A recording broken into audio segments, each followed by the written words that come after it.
Shrimad home remedies में आपका स्वागत है। और हम आपको बताएंगे कि भगवान श्री कृष्ण पर रणछोड़ होने का आक्षेप क्यों लगा था, जबकि वो भगवान थे, कुछ भी कर सकते थे। मुरली मनोहर, कान्हा, कृष्ण मुरारी, नंद गोपाल, देवकी नंदन, भक्तों ने अपने भगवान कृष्ण को ना जाने कितने ही नाम दे दिए हैं।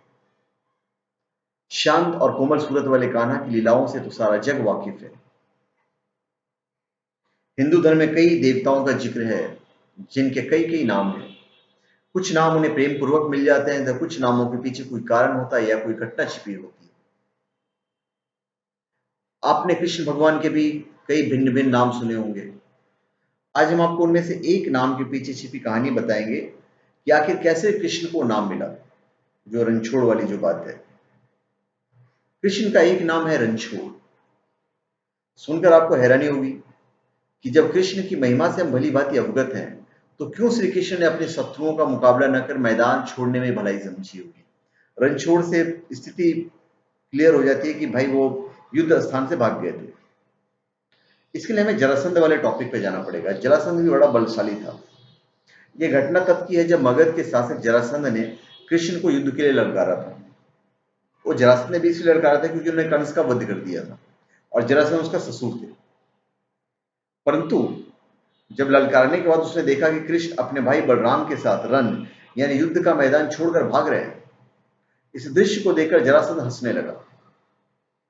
अब कृष्ण अपने भाई बलराम के साथ बहुत दूर तक भाग चुके थे, जिसके कारण दोनों को थकान महसूस होने लगी। आराम करने के लिए दोनों भाई प्रवस्थ पर्वत, जिस पर हमेशा वर्षा होती रहती थी, उस पर चढ़ गए। जरासंध ने उन दोनों को बहुत ढूंढा, लेकिन दोनों में से कोई भी उनके हाथ नहीं लगा। तब जरासंध ने अपने सैनिकों को आदेश दिया कि इस पर्वत को आग लगा दो।